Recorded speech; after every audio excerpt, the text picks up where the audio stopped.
Welcome back. Now, recent wildfires that tore through parts of Etosha National Park have now spread north, sparking concern for both wildlife and surrounding communities. To get the latest update on the situation, containment efforts and recovery plans, we speak to Bennet, Kahuure, Director of Wildlife and Parks at the Ministry of Environment, Forestry and Tourism. Mr. Bennet, good evening. Thank you so much for joining us here on the Daily Roundup. Thank you. Good evening to you and good evening to the viewers. Please just share for us, first of all, what the latest update is on these fires spreading north of Etosha and which areas are currently under threat. Thank you. One can confirm as we speak that the fires inside Etosha National Park and indeed the northern areas north of the park have been contained. We no longer have active fires in those areas. We've had the areas of Omusati, parts of Oshikoto, and also parts of Oshana that has been affected by these raging wildfires over the last week or so. But one can confirm that all these fires are no longer active as we speak. Well, that's great news. We do know, of course, that when the fires happened, animals were fleeing the Etosha area due to these fires. How's the ministry ensuring that their safety and return to the park will take place? The situation regarding wildlife, as we speak, we can confirm that we actively do not have, apart from one rhino that has been noticed to have exited the park towards the north, and we've basically have returned it to the park as we speak. The ministry is not aware of any wildlife that has spread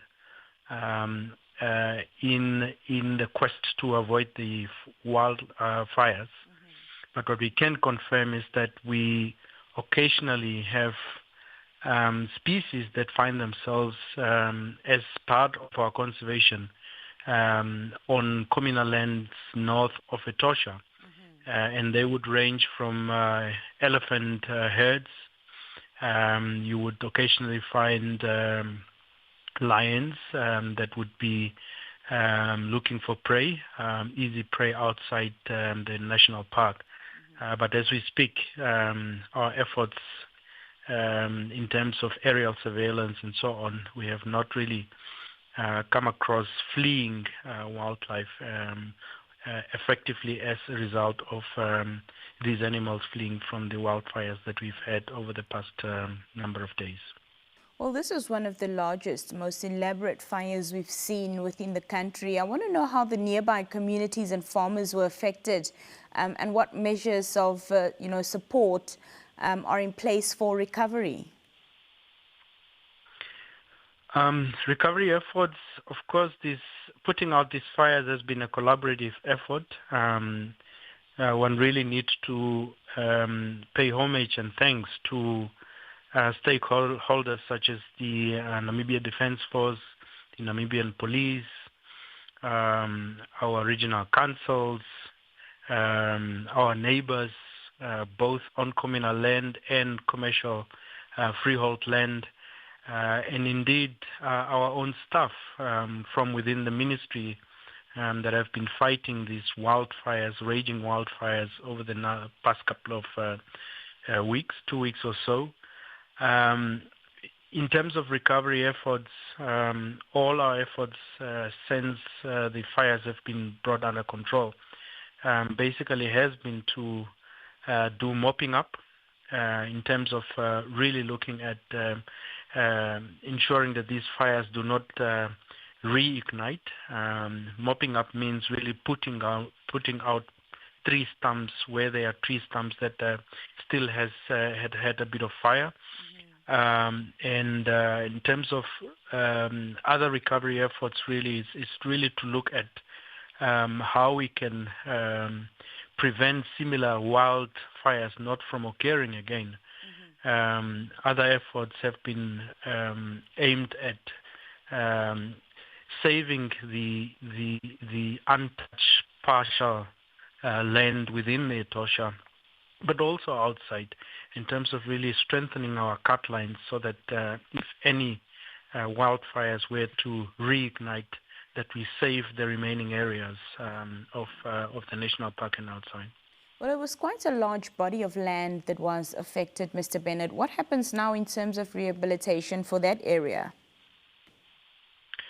Well, conservation in itself, wildfires in their own nature. We've had wildfires, and we also have controlled burns that we generally do around April or so,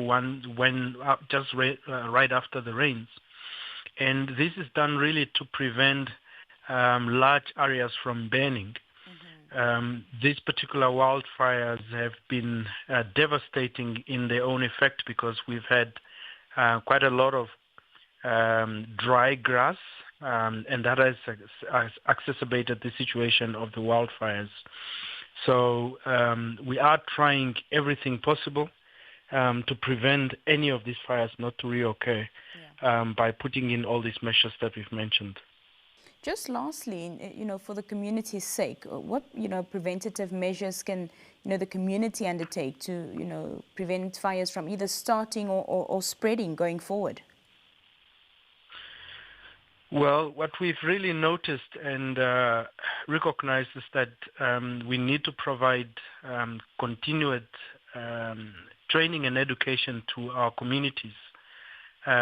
Putting up fires, whether it's through charcoal or through any other domestic engagements, be it on freehold land or on communal land, really should be a controlled effort.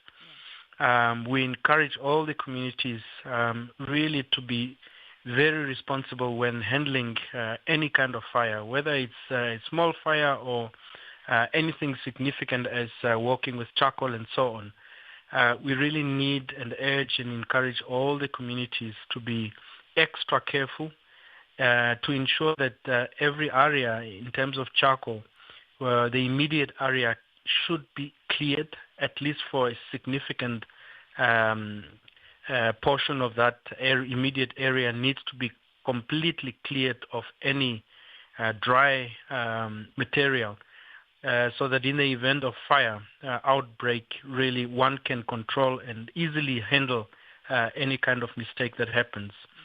Of course, negligence is part of what caused this fire, and we really urge that those who are engaged in all these aspects we've just mentioned take extra care.